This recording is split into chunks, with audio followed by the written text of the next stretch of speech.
이렇게 낙심을 이긴다, 이렇게 낙심을 이긴다라는 제목으로 하나님 말씀 증거하도록 하겠습니다. 오늘 보면은 두 가지 마음이 있다고 얘기를 합니다. 하나는 어두운 마음이 있고 또 하나는 밝은 마음이 있다. 마음이 그 사람의 본심이다, 본체다 이렇게 얘기를 합니다. 잠언 23장 7절 보니까 대저 그 마음의 생각이 어떠하면 그 위인도 그러한즉, 그러니까 마음이 곧 그 사람 존재 자체라는 거예요. 그러니까 어두운 마음을 가지고 있으면 그 사람은 어두운 사람이고요, 밝은 마음을 가지고 있으면 밝은 사람이다, 그런 얘기입니다. 근데 왜 마음이 어둡게 돼버렸죠? 성경은 사탄이 그렇게 만들었다 얘기를 합니다. 우리 혼미케 만든다고 나오는데 정신을 잃어버리게 만들고 사탄이 지배하는 인생이 되게 만든다는 것입니다. 3절과 4절 한번 읽겠습니다. 시작. 만일 우리의 복음이 가리웠으면 망하는 자들에게 가리워진 것이라. 그중에 이 세상의 신이 믿지 아니하는 자들의 마음을 혼미하게 하여 그리스도의 영광의 복음의 강체가 비치지 못하게 함이니 그리스도는 하나님의 형상이니라. 우리를 어둡게 만드는 마귀의 세력이 있다라는 것입니다. 그러면 어둠을 이기는 방법이 뭐예요? 밝은 마음 만드는 비결은 빛 대신 예수님 비추어주면 된다라는 것입니다. 그래서 우리 잘 보면 어떤 사람들은 지금 똑같이 앉아있지 않습니까? 이렇게 하나님 말씀을 들어도 꿀보다 달게 느껴지고, 그러니까 들으면 팍팍팍팍 이해가 돼요. 그죠? 영의 말씀이 이해가 되고 듣는 만큼 성장하게 된다고요. 근데 반면에 어떤 사람은 죽어라 들어도 뭐 성장도 없고 뭔 소리인지도 모르고 맨날 졸리기만 하고, 그죠? 이게 무슨 소리인지 모르겠다 그러고, 그 다음에 잘 오지도 않겠죠 일단은. 왜 그렇습니까? 죄송한 얘기지만 마귀가 가리웠기 때문에 그렇다는 거예요. 마음이 어둡기 때문에. 이 사탄의 세력이 분명히 있다고 성경은 말하고 있습니다. 빛을 가리는 세력이 있다. 그러므로 이거 우리가 자세가 되게 중요한 건데, 우리 전도하다가 전도가 너무 잘 되잖아요. 그래도 교만할 이유가 없습니다. 왜냐? 성령께서 그에게 빛을 비춰줬기 때문에 금방 믿게 된 거예요. 내 힘이 아닙니다. 하나님이 일하셨기 때문에. 또 반대로 전도를 했더니 안 믿는 거예요. 그래도 낙심할 필요 하나도 없다라는 거예요. 사탄의 세력이 지금 쥐고 있기 때문에 그래요. 우리가 영적 싸움을 벌이면 곧 물리치면 그도 믿게 될 거예요. 왜냐하면 우리 이 마음의 빛의 문제이기 때문에 그렇습니다. 사탄과의 영적 싸움이기 때문에 그렇다라는 것입니다. 그래서 빛을 가진 마음을 갖기 위해서 필요한 게 뭐냐? 그게 예수님의 빛이 비춰져야 된다는 것입니다. 그래서 오늘 이게 4장을 쭉 읽어보면은 그 핵심 이런 게 중요하잖아요. 뭐 우리가 이 보배를 질그릇에 가졌다, 뭐 이런 말씀 되게 외우는 거 좋아하는데, 그거는 그냥 뭐 I can do, 뭐 내가 할 수 있다, 내가 모든 걸 할 수 있다, 뭐 이럴 때 좋은 거지. 사실 전체 문학에서 핵심 구절은 그 구절이 아닙니다. 6절이 핵심이에요. 6절 외워도 이런 걸 외우라고요. 6절을 외워야 됩니다. 6절 우리 다 같이 한번 읽겠습니다. 시작. 어두운데 빛이 비치라 말씀하셨던 그 하나님께서 예수 그리스도의 얼굴에 있는 하나님의 영광을 아는 빛을 우리 마음에 비추셨느니라. 이게 핵심입니다. 창조의 빛이 있다는 것입니다. 하나님의 빛이 있다는 거예요. 예수의 빛이 있다는 것입니다. 이 빛은 우리가 몰라요, 뭔지. 이게 납득도 못하고, 이거는 사실은 규명하기가 너무 힘들다라는 것입니다. 우리가 지금 말하는 빛 그러면 뭐 이런 형광등 빛, 그러니까 태양빛, 별빛, 뭐 형광등 이런 빛은 그 넷째 날 만든 거 아니에요. 그죠? 이건 어떤 인공적인 거, 근원적인 빛은 아니에요. 근데 첫째 날 한 게 뭐예요? 빛이 있으라 그랬잖아요. 그 빛. 그 우리가 뭔지 모른다고요. 넷째 날에 태양 만들었잖아요. 그러니까 지금 우리가 보는 그 빛이 아니에요. 그 빛이 있으라 그럴 때 그 빛은 어떤 모든 존재의 근원이죠. 그 빛이 누구라 그러냐면 예수님이라는 거예요. 예수님께서 나오는 빛. 그죠? 예수님이 빛이라는 것입니다. 모세가 출애굽기 3장에서 떨기나무 불꽃 가운데 하나님 만났죠. 그때 그 불꽃이 바로 뭐냐? 그게 창세기 1장에 나오는 첫째 날 빛이에요. 하나님의 빛, 생명의 빛, 그 예수의 빛이라는 것입니다. 그게 비춰지면 마음이 밝아지게 돼 있는 거고, 그 빛이 없다 그러면 어두워지게 된다라는 것입니다. 성경을 뭐라 그러죠? 영광을 아는 빛 이렇게 얘기를 합니다. 예수의 빛이다. 이게 영향을 받아서 그런지 모르지만 사람도 만나보면 야, 저 사람 얼굴에 빛이 난다. 그럴 때 그 존재 전체가 환하다 그런 뜻이죠. 저 사람은 이상하게 뭔지 모르게 어두워. 어둡다라는 게 뭐예요? 뭐 얼굴이 새까맣다 그런 뜻은 아니겠죠. 그 흑인이 제일 어둡겠네. 안 그렇잖아요. 흑인도 밝은 흑인들 있잖아요. 파운데이션 바른다고 밝아지는 거 아니잖아요. 이게 떡칠을 하고 왔는데도 불구하고 어두운 사람이 있죠. 그 왜 그래요? 그 영혼의 빛이기 때문에 그렇습니다. 이거 아는 거예요. 예수의 빛이 그런 겁니다. 생명의 빛, 거듭남의 빛, 그런 거라는 거예요. 그래서 예수의 빛이 비치면 환해지게 된다는 것입니다. 그래서 교회가 환해진다는 건 뭐냐면 예수의 빛이 비춰지면 환해져요. 성도가 환해진다는 게 뭐냐? 예수의 빛이 비춰지면 성도들이 환해지고, 가정이 환해진다는 건 예수의 빛이 비춰지면 가정이 환해지게 된다라는 것입니다. 그래서 예수님의 빛이 없이 뭐 하나님 논하는 건 그거 진짜 하나님 아니에요. 개념의 하나님이고 이방신들 얘기하는 거예요. 그거 가짜입니다. 예수님의 빛으로 비춰진 하나님, 그게 진짜 하나님이고 그 하나님을 믿어야 된다라는 것입니다. 그러니까 언제인지 잘 모르지만 우리가 다 예수를 믿지 않습니까? 믿는데 어느 순간 내가 돌이키게 되고 그 다음에 이렇게 눈물이 나고 믿음이 확 들어오는 그 순간이 있죠. 그게 언제예요? 그게 예수님의 빛이 비춰지는 순간이라고. 예배는 뭐라고요? 예배는 뭐 교회에 일하러 온 게 아니라 꺼지지 않는 불꽃 받으러 온다 그랬잖아요. 꺼지지 않는 불. 그게 예수의 빛이에요. 꺼지지 않는 불꽃을 받으면은 믿음이 생기고 눈물이 나게 되고 차원이 다른 생명의 인생을 살게 된다는 것입니다. 사도 바울도 이런 걸 경험했어요. 자기가 그랬죠. 자기가 다메섹 도상에서 예수님의 빛을 봤죠. 얼마나 강한 빛인지 뭐 눈은 멀었잖아요. 그죠? 그 빛을 그게 그 사람 변화되는 거예요. 그래서 결국 예배가 신앙이란 건 뭐냐면 꺼지지 않는 불꽃 받는 거예요. 모세도 그랬고 바울도 그랬고 그다음에 자기가 사역하다가 똑같이 꺼지지 않는 불꽃 발견한 게 언제예요? 그 빌립보에서 그 루디아 만났을 때 나오지 않습니까? 사도행전 16장 14절 보니까 거기에 뭐 옥감장수 루디아가 있었잖아요. 말을 들을 때 말씀 증거하는 말씀을 들을 때 루디아가 주께서 그의 마음을 열어 바울의 말을 따르게 하신지라. 그러니까 루디아의 마음을 열었답니다. 그래서 어떤 순간이에요? 예수님의 빛이 확 들어가는 순간이라고. 바울은 그걸 봤어요. 바울이 뭐 설득을 했겠어요? 만나자마자인데 뭐 얼마나 설교를 했겠어요? 그런 거 아니죠. 예수의 빛이 비치는 그 순간에 루디아가 완전히 뒤집어지게 되고 헌신하게 되고 바울의 능력의 조력자가 되었다. 그런 얘기죠. 그러니까 여러분들 이 사실을 알게 된다 그러면 딴 거 별 노력 안 합니다. 결국은 예수의 빛, 빛을 비춰 주시옵소서. 주님의 빛이 필요합니다. 그거예요. 왜 죽어라 안 믿는지 아십니까? 어두워서 안 믿는 거예요. 마귀가 지배하고 있기 때문에 안 믿는 거예요. 다 죽어가면서 병상에 누워가지고 숨 깔딱깔딱 하면서도 막 신경질 내면서 나가라 그러고 예수 안 믿겠다 그러는 인간들 보면은 그 배후에 마귀가 보이잖아요. 마귀가 얼마나 불쌍해요. 마귀가 꽉 잡고 있어가지고 빛이 하나도 들어가지 못하게 만든다고. 근데 어느 순간인가 뭐 중보기도를 하든지 뭐 하나님의 은혜를 주셨는지 뭐라고 설명을 할 길이 없는데 그게 마음이 열려요. 열려서 빛이 확 들어가는 그 순간에 예수님 믿고 그거 딱 보면 알아요. 야, 이게 인간 이렇게 변화가 되는 거구나. 그지? 얼굴에 화상 기쁨 가운데 뭐 천국 가기도 하고요. 또 일어나기도 하고 그런 거라고요. 그러니까 이 예배 시간은 뭐 딴 거 하는 거 아닙니다. 말씀의 빛, 예수의 빛을 비춰서 빛이 우리 마음에 비춰지는 그 순간 역사가 벌어지는 거예요. 뒤집어지는 거예요. 역전이 일어나는 거예요. 우리가 낙심하고 좌절한 것들 다 깨지는 방법이 뭐냐? 예수의 빛이 비치는 그 순간이라고요. 그래서 고린도서 4장에서 핵심은 이거예요. 예수 그리스도 얼굴에서 나오는 하나님의 영광을 아는 빛, 그게 주제예요. 그 빛을 받았느냐? 그 빛이 임해야 된다는 것입니다. 임하면 어둠에서 밝음으로 변화가 된다는 거죠. 샘플 하나 예를 들어볼까요? 존 록펠러. 미국 갔더니 록펠러라니까 못 알아듣더라고. 나도 발음을 잘못해서. 걔네들은 발음을 이상하게 해요. 락펠러 그러더라. 락펠러. 나는 무슨 프로펠러인 줄 알았어. 락펠러. 예. 그렇지만 우리는 록펠러. 예, 록펠러. 되게 부자죠. 석유왕이라 그러고 돈 무지 벌었잖아요. 33살에 100만 장자 되고요. 뭐 53세 정도 됐을 때는 뭐 미국 국부의 반 정도까지 될 정도까지 갔었대요. 그래서 역사상 뭐 최고의 부자 중에 한 사람 게 록펠러 아닙니까? 대단하죠. 그런데 53세 그 엄청난 부자가 됐는데 억만장자, 뭐 억만도 더 되죠. 억만장자, 어마어마한 부자가 되는데 갑자기 탈모증이 오는 거예요. 아 그러면 뭐 머리카락 씹으면 될 거 아니냐 그러는데 그 탈모증이 그런 탈모가 아니라 머리털만 빠지는 게 아니라 온몸에 털이 다 빠지는 거예요. 근데 그 털만 빠지는 게 아니라 원인이 있겠죠. 뭔지는 몰라요. 원인 모를 병인데 몸이 쇠약해지면서 그다음에 온갖 잡담병이 다 오는 거예요. 아마도 이게 면역력이 떨어져서 그런 거겠죠. 그 부자가 뭐 먹고 살았냐면 우유 한 병에 크래커 몇 개 씹고 살았어요. 여러분 좋죠. 돈이 없어 못 먹는데 소화는 잘하죠. 그죠? 우리는 한우 2플러스 없어 못 먹죠. 그죠? 돼지 껍데기라도 먹잖아 우리는. 근데 여기는 엄청 먹을 수 있는데 건강이 없는 거예요. 그래서 이 부자가 이거 한번 따져볼까? 록펠러 같이 돈 많으면서 우유 한 병에 크래커 먹는 사람이 좋아요? 아니면 돈이 없어서 우유하고 크래커 먹는 게 좋아요? 이거 가능성이라도 있지, 그죠? 이렇게 불쌍한 사람이 되었습니다. 그러니까 언론이 대사투표를 하면서 조롱하는 거죠. 원래 남 잘 나가는 거 못 보잖아요. 시기 질투하니까. 미국도 마찬가지예요. 비웃고 막 그런 일이 벌어졌다라는 것입니다. 근데 충격을 받은 거예요. 이때가 숙고의 순간이 왔습니다. 인생이 그래요. 53세거든요. 숙고의 순간이 온 거예요. 우리 인생 가운데 이게 복입니다. 숙고의 순간이에요. 탕자같이 주염 옆에서 주는 자가 없는 거. 위기가 이건 나쁜 거 아니에요. 이게 숙고의 순간이에요. 그냥 갔으면 가치 없는 인생이었을 거라고요. 53세예요. 이때 숙고의 시간이 왔어요.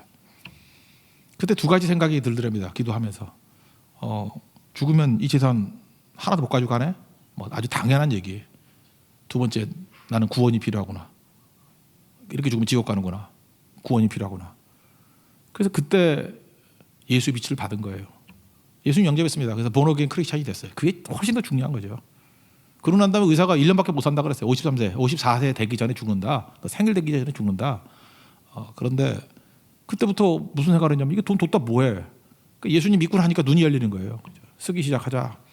그래서 그때부터 그가 쓰기 시작해가지고 뭐 여기저기 갖다 준 거. 제일 먼저 했던 게 지금도 그 뉴욕에 좀 북쪽 가면요. 리버사이드 교회라고 있어요. 지금 봐서 교인들 안 모이는 것 같아. 근데 지금도 이렇게 돈 있는 사람들 거기서 결혼식 하는 거 되게 좋아해. 한국 사람들. 돈 좀 빌려주는가 봐. 거기. 리버사이드 교회. 그 록펠러가 만든 거예요. 제가 피츠버그 갔을 때 그 가장 인상적이었던 게 뭐냐면 거기 록펠러가 지었던 학교, 뭐 도서관 뭐 엄청 있어요. 피츠버그는 완전히 그 록펠러 도시더라고. 예, 그런 거 있었고요. 그 다음에 지금도 이게 전염병 때문에 문제가 되고 그러잖아요. 페니실린 그 연구하고 할 때 치료약 개발에 또 돈 기부하고 미국 전역 돌아다니면서 교회 짓고 시카고 대학 갔더니 거기 록펠러 지었던 교회 있더라고. 시카고 대학에도. 예, 록펠러 가는 곳마다 록펠러 돈 쓰는 흔적밖에 없어요. 도서관 짓고 고아원 짓고 그렇게 1년 해가지고 죽을 줄 알았는데 너무 할 일이 많아서 죽을 시간이 없었던 거예요. 그래서 건강이 회복이 됐어요. 참 묘하죠. 돈 그럴 땐 죽었는데 우유하고 크래커밖에 못 먹었는데 점점 회복이 되기 시작하면서 머리카락이 나고 나도 머리카락 좀 났으면 좋겠어. 머리카락이 나고 잠이 오기 시작하고 잠도 못 잤어요. 불면증으로 잠 오기 시작하고 회복되기 시작했습니다. 그래서 54세에 죽는다고 하는 사람이 98세 꽉 찬 98세 한경기 목사님도 98세 이분도 1839년생이에요. 7월 8일생 1839년 7월 8일생 언제 돌아가셨냐? 우리 아버지 태어나실 때인데 1937년 5월 23일 그러니까 98세 한국 나이로는 100세예요. 100세 살았어요. 98세 만 98세 왜 그런 일이 벌어져요? 예수 빛이 임하는 그 순간 확 뒤집어지잖아요. 53세였어요 그게. 여러분 마찬가지입니다. 예수 믿고 뭐 그 전에 록펠러가 뭐 교회 안 다녔겠어? 근데 예수 빛이 임하는 그 순간이 필요해요. 그때 뒤집히는 거예요. 그때 변화가 이게 이제 거듭난 크리스찬이라죠. 본어게인 크리스찬이라고. 그러니까 예배 시간에 계속 그 얘기를 해야 돼요. 예수의 빛이 임하게 해 주십시오. 그래 변화가 나타나죠. 예수의 빛이 임하게 해 주십시오. 그래 치유가 나타나요. 예수의 빛이 임하게 해 주십시오. 그래야 구원의 역사가 나타나기 시작한다고요. 우리 이 시간에도 예수의 빛이 임하는 시간이 되기를 축원합니다. 그럼 우리가 다 살아나게 된다라는 것입니다. 그럼 그 다음에 우리가 할 일이 뭐예요? 이거 유지해야 될 거 아니에요. 그리고 더 전파해야 될 거 아니에요. 그 예수의 빛이 뭐예요? 그게 말씀의 빛이라고요. 예수님 증거가 말씀 증거하는 거 아니에요. 우리가 지금 이렇게 수요일날 말씀 나누고 또 우리 새벽마다 말씀 나누고 요즘에 우리가 성경을 되게 많이 보잖아요. 오늘도 아침에 3장씩 봤어요. 성경을. 매일 이렇게 한 장씩 보고 저는 3년 걸릴 줄 알았는데 우리 속도가 너무 빨라져가지고 1년 반이면 끝나겠더라고. 그래서 여러분들 우리 교회 한 3년 정도 있으면 일단 한 번은 다 보게 될 거고 여기 좀 젊은이 건강한 사람들은 한 10번 이상 보고 끝날 것 같아요. 성경 이 말씀의 빛이 임하면 변화가 되겠죠. 그래서 어둠의 세력이 사탄이 지배하는 거랬잖아요. 사탄을 쫓아내는 게 뭐예요? 예수의 빛이 쫓아내버리고 특별히 말씀이 쫓아내는 거예요. 말씀의 빛이 쫓아내는 거예요. 예수님 시험 당할 때 말씀을 물리쳤잖아요. 말씀의 빛이 나가면 마귀는 꼼짝 못하고 쫓겨나가게 된다는 것입니다. 2절을 한번 읽겠습니다. 시작. 이에 숨은 부끄러운 일을 버리고 속임으로 행하지 아니하며 하나님의 말씀을 혼잡하게 하지 아니하고 오직 진리를 나타내므로 하나님 앞에서 각 사람의 양심에 대하여 스스로 추천하노라. 하나님 말씀을 있는 그대로 혼잡하지 않게 증거하면은 이 어둠의 세력들은 다 물리쳐지게 된다는 것입니다. 그러니까 말씀 중요하게 여겨야 돼. 말씀 이 성경이 얼마나 귀한 건지 이걸 알아야 된다는 것입니다. 왜 성경책 안 들고 다녀요? 맨날 휴대폰 들고 다니면서 그게 성경 읽는 거야? 나도 목사라도 해봐서 알아. 이거 검색해가지고 몇 개 찾기만 하는 거지. 이게 성경이 읽어져요? 이게 휘발성이 강한 건데 하나님 말씀이 휘발성이 강해서 어떻게 할 거야? 휘발유 먹고 살 거예요, 여러분? 종이에다가 자기가 쓰고 이게 손때가 묻고 그게 성경이지. 그거 무겁다가 안 들고 다녀요? 여러분 인생에 더한 멍해가 달려지게 될 거야. 그죠? 성경책 무겁다 그러면 그만한 그냥 암덩어리가 달게 달 거라고. 잊지 말라고요. 그게 무겁다가 안 들고 다녀? 약한 자들 진짜. 성경책 들고 다녀야죠. 성경책. 가방 안에 성경책이 없다는 게 그 크리스찬에 좀 문제가 있는 거예요. 그건. 더 심할 말도 하고 싶은데 진짜 문제가 있는 거예요. 문제가. 성경책 들고 다녀요. 성경책.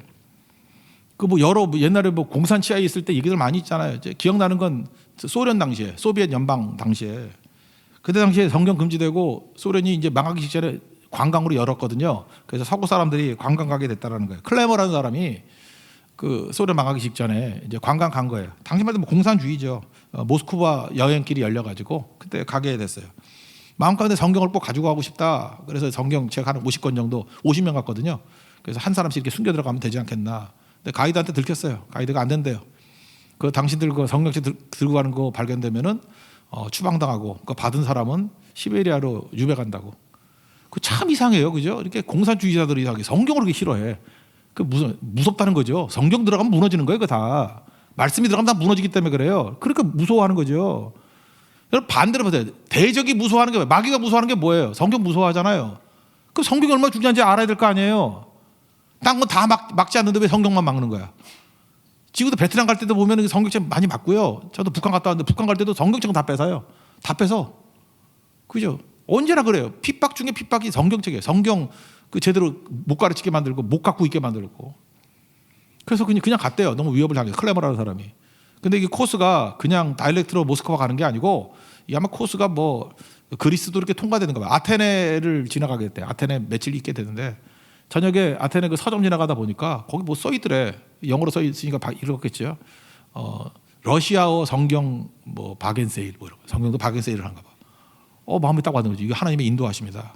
내가 러시아어로 된 그 소련의 성경 들고 가려고 그랬는데 이렇게 서점에 왔는데 이게 보이나. 또 바겐세일이래. 성경도 세일하나. 이해가 안 되는데. 그래서 많이 못 사고 한 권 샀대요. 한 권 샀는데 이제 모스크바 들어가는데 뭐 검문이 엄청나더라는 거예요. 그래서 뚝 떨어져가지고 기도했대요. 하나님 저거 안 보이게 해주세요. 근데 이상하게 그 50명 다 검사하는데 자기 짐 검사하려고 그래. 자기는 그때 마음이 떨려서 보지도 않았대요.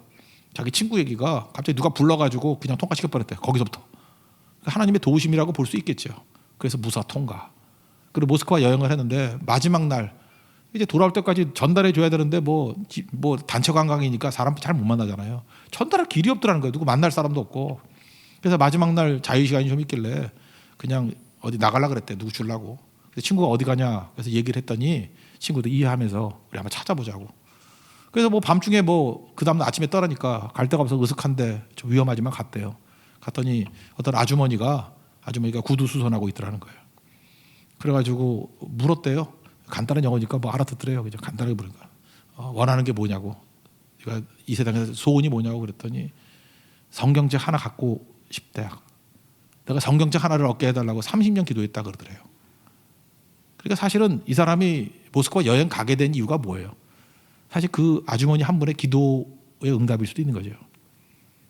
그래서 같이 성령이 뜨거움을 주시다는 거예요. 같이 엄청 은혜 받았대요. 이 사람 가는 곳마다 그다음부터 성경 전도자가 되는 거예요. 말씀 하나 놓고 30년 기도하는 나라도 있다. 하나님께서 그 기도를 들어주시더라.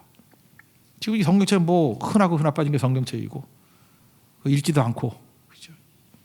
이게 죄인가 아세요? 나중에 하나님 말씀 전혀 못 들을 시대가 온다고. 이게 죄인가 아세요? 말씀 듣고 읽고 교회가 잠깐 딴짓하면 안 됩니다. 교회가 세상이 할 수 있는 것 같지 교회가 해서 뭐 할 거예요 그거. 교회가 지금 우리끼리 잘 먹고 잘 사자가 아니고 세상에서 할 수 있는 거 교회가 뭐 해봐야 얼마나 하겠어. 그냥 요즘에 뭐 세금도 많은데 뭐 그죠? 정부에서 돈도 많잖아. 막 나눠주잖아 돈도 그죠? 정부에서 하라 그러고 일반 사회에서 하라 그러고 교회가 그것도 해야 되겠지만 진짜 해야 될 일이 뭐예요? 말씀 증거하는 거예요. 말씀 읽게 만드는 거. 이거 누가 할 거예요? 누가? 우리가 안 하면. 이게 예수의 빛을 증거하는 길이라는 것입니다. 여러분 생각보다 나오십시오. 그래서 말씀으로 하루를 시작하시고 말씀 먹고 말씀이라는 만나를 먹고 시작할 수 있는 우리 하나님의 거룩한 종 되기를 바랍니다. 그러면 어둠의 세력이 다 물리치게 된다는 거예요. 어둠이 사라지고 밝은 마음을 얻게 된다는 것입니다. 우리 가정이 밝아지고 교회가 밝아지고 또 우리 국가가 밝아지는 길, 우리 성교지가 밝아지는 길 어디에 있어요? 예수의 빛에 있어요. 말씀에 있습니다. 믿습니까? 열심히 말씀 증거하는 하나님의 거룩한 종 되기를 축원합니다. 그러면 이제 적용합시다. 말씀의 빛이 비춰지면 어떤 일이 벌어지냐? 뭐 우리 상황에 낙심할 상황이 많이 있잖아요. 낙심에서부터 벗어나게 된다. 이 적용 상황은 세 가지로 보겠습니다. 첫 번째는 나이 문제. 두 번째는 고난 문제, 세 번째는 보이는 문제. 이 세 가지 문제라는 거예요. 마지막 세 절 읽겠습니다. 16, 17, 18절 다 같이 읽어서 시작. 그러므로 우리가 낙심하지 아니하노니 우리의 겉사람은 낡아지나 우리의 속사람은 날로 새로워지도다. 우리가 잠시 받는 환난에 경한 것이 지극히 크고 영원한 영광에 중한 것을 우리에게 이르게 함이니 우리가 주목하는 것은 보이는 것이 아니요 보이지 않는 것이니 보이는 것은 잠깐이요 보이지 않는 것은 영원함이라. 그러니까 우리에게 닥치는 낙심의 문제는 세 가지예요. 나이로 낙심하고, 고난의 문제로 낙심하고, 보이는 문제로 낙심하고. 근데 예수의 빛이 비춰지는 그 순간 이거 다 이긴다 그 얘기예요. 그게 오늘 4장 얘기라고. 그래서 적용이에요, 적용. 첫째, 나이 문제. 나이 먹으면은 힘들어지죠. 옛날에 후패해진다 그랬잖아요. 후패해진다는 게 뭐예요? 그 NLT 같은 데 보니까요. Our bodies are dying. 우리 몸은 잠깐 죽어가고 있대. 맞죠? 죽어가죠. 여러분 얼굴 보세요. 잠깐 늙어가고 있잖아요.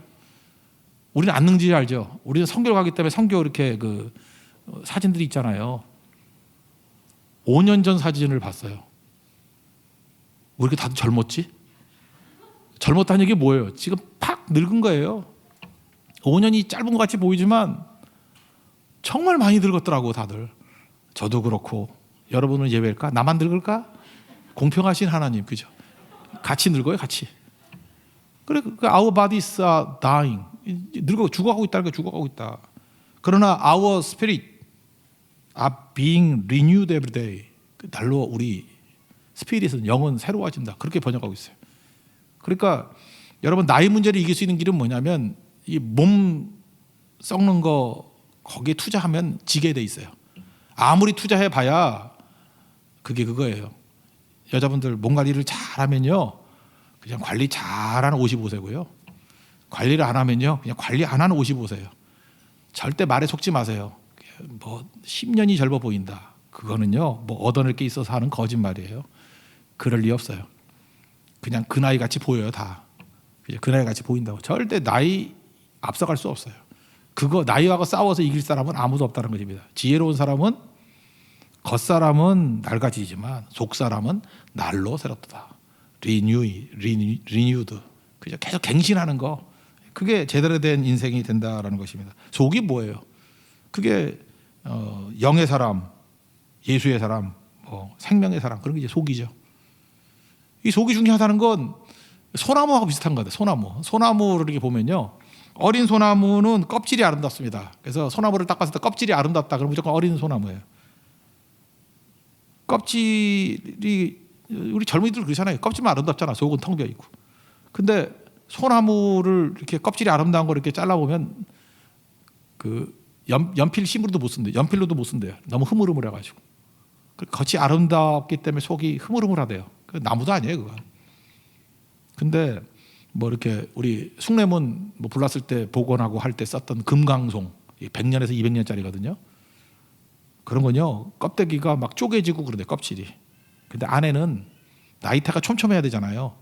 촘촘하다는 거 뭐예요? 나이테니까 1년마다 자라는 양이 적어야 돼. 그러니까 나이테가 200개야. 근데 그게 촘촘해요. 그러니까 고난을 겪은 거죠. 많이 자라지 못하고 1년에 조금밖에 자라지 못해. 고난. 이 나이테가 겨울을 지낸 거 아니에요. 험난한 겨울을 지낸 거예요. 그래서 촘촘한 나이테가 200개쯤 있어. 그런데 이따만한 나무예요. 그게 궁궐을 짓고 그게 숭례문을 짓는 금강송으로 쓰임 받는 거라는 거예요. 우리 인생이 그래요. 시간이 가면 갈수록 속이 알찬 인생 돼야 됩니다. 예수의 빛이 임하게 되면요, 겉사람 변화되는 게 아니에요. 속이 알찬 영적 금강송 만드는 작업이에요. 그래서 겉사람이 아니라 속사람이 알찬 우리 하나님의 거룩한 종 되기를 바랍니다. 나의 문제는 그렇게 해결하는 거예요. 나의 문제는 젊어 보이게 하는 걸로 해결하는 게 아니고 속이 알찬 사람 되는 거, 믿음의 사람 되는 걸로 이겨나가는 거예요. 그리고 죽을 때 가장 알차게 죽어야 돼. 속이 알차게. 여러분 제일 꼴 보기 싫은 게 뭐냐면, 나이는 들었는데 뭐 70대고 80대인데 너무 세속적이야. 맨날 무슨 어디 땅값 오른다 그러고, 맨날 어디 이자율이 높냐 그러고, 그죠? 어떤 주식 사야 되냐 그러고. 아니 지금 나이가 몇 살인데 지금 얼마 남았다고. 그냥 영적인 거에 관심 없어요. 하나님 나라에 관심은 없어요. 밤낮 이 땅에서 무엇을 먹을까, 무엇을 마실까, 무엇을 입을까, 밤낮 그 관심만 하고, 그죠? 이게 문제가 되는 거죠. 속이 알찬 사람 돼야 돼요. 시간이 가면 갈수록. 그래서 예수의 빛이 비치게 되면요, 나이 문제라는 이 낙심에서 우리를 건져줍니다. 그리고 또 하나는 뭐예요? 현실의 고난 문제가 있죠. 고난 문제. 읽어보자. 17절 시작. 우리가 잠시 받는 환난에 경한 것이 지극히 크고 영원한 영광에 중한 것을 우리에게 이루게 함이니. 여기 뭐라고 돼 있어요? 인간 살다 보면은 뭐 현실의 문제가 있잖아요. 병 나고 뭐 돈도 없고 경제적인 문제가 있고 뭐 가시 있고 사도 바울도 육체에 가시가 있잖아요. 근데 여기 뭐라 그랬어요? 여기에 잠시라고 얘기했죠. 시간적으로는 잠시. 그리고 크기로 볼 때는 경한 거, 가볍다라는 거죠. 그러니까 우리가 뭐 고난이다 그러고 현실의 문제가 어렵다 그러는 거는 세상의 배경, 이 배경이 중요하거든요. 세상의 배경을 놓고 보니까 실패했다. 세상의 배경을 놓고 보니까 병들었다. 세상의 배경을 놓고 보니까 힘들다. 이런 건데 배경이 만약에 하나님 나라의 영혼이라고 생각한다 그러면 아무것도 아니에요 이거. 저는 내셔널 지오그래픽 이거 좋아한다 그러잖아요. 그 방송 되게 좋아해요. 맨날 그거 보면 이 줌인 해가지고 사진을 찍은 게 있어. 사실은 그 두더지 얘기인데 두더지가 뒷모습으로 보여서 두더지같이 안 보여. 엄청난 문제가 있는 거예요. 산 같은 문제. 산이 쌓여 있어. 그리고 막 사방에 우겨쌈을 당하고 너무너무 큰 문제야. 그래서 그 해설자가 그래요. 큰 난관에 처하게 됐어요. 그리고 다시 줌 아웃을 시켜. 쭉 보니까 사람 무릎도 안 되는 정도의 흙에 이렇게 덮여 있는 거야. 사람이 가가지고 발로 툭툭 차니까 평지돼 버리더라고. 잘 보세요. 배경이 중요한 거예요. 두더지 시각으로 산 같은 문제예요. 불가능한 문제예요. 어마어마한 문제예요. 이렇게 줌인해가지고 보니까 풀 수 없는 문제야. 풀 수 없는 문제. 근데 줌아웃 해가지고 인간의 시각으로 보니까 그게 무슨 문제야? 상석이가 가서 발로 툭툭 차면 돼. 그러니까 발로 밟으면 되고. 그럼 평지가 되리라. 아시겠어요? 사나 무엇이냐? 내가 수르법에서 평지가 되리라. 그거 뭐 대단한 말씀 아니에요. 스가랴 4장짜리 대단한 말씀 아니에요. 그냥 우리가 인간의 눈으로 두더지 쳐다보면 그런 일이라고. 개미를 본다면 더하죠. 개미 왕국. 우리가 가면요 1시간 안에 작살내고 올 수 있어. 개미 왕국 죽이는 거 알죠? 그죠? 몰라요 그거? 녹 같은 거 있잖아요. 그걸 막 끓여가지고 갖다 붓더라고. 그러니까 개미 왕국 아주 전멸하다 전멸. 아무것도 아니죠.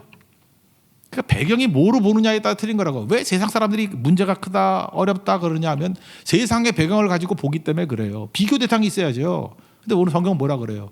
영혼을 놓고 비교해 보니까 잠시 받는 고난이고 경한 고난이래요. 이게 장차 나타날 영광과 비교할 수가 없대요. 아시겠어요? 그러니까 자꾸만 어렵다 그리고 힘들다 그러면은 그냥 말하면 또 실례니까 두더지 같은 놈. 그죠? 이 두더지 같은 놈. 큰 산이래. 큰 어려움이래. 두더지가 볼 때 산이에요. 우리가 볼 때 아무것도 아니죠. 하나님이 볼 때는 진짜 아무것도 아니라는 것입니다. 그래서 예수 그리스도라는 보배를 가지고 있으면 낙심 안 한다는 얘기예요. 오늘 7절이 낙심 안 한다는 얘기인데 이유가 뭐예요? 그래서 8절 9절 한번 읽겠습니다. 시작. 우리가 사방으로 우겨쌈을 당하여도 쌓이지 아니하며 답답한 일을 당하여도 낙심하지 아니하며 박해를 받아도 버림받지 아니하며 거꾸로 트림을 당하여도 망하지 아니하고 쭉 나가는데 이유가 뭐예요? 그게 앞에 있는 7절이에요. 우리가 그렇게 좋아하는 말씀.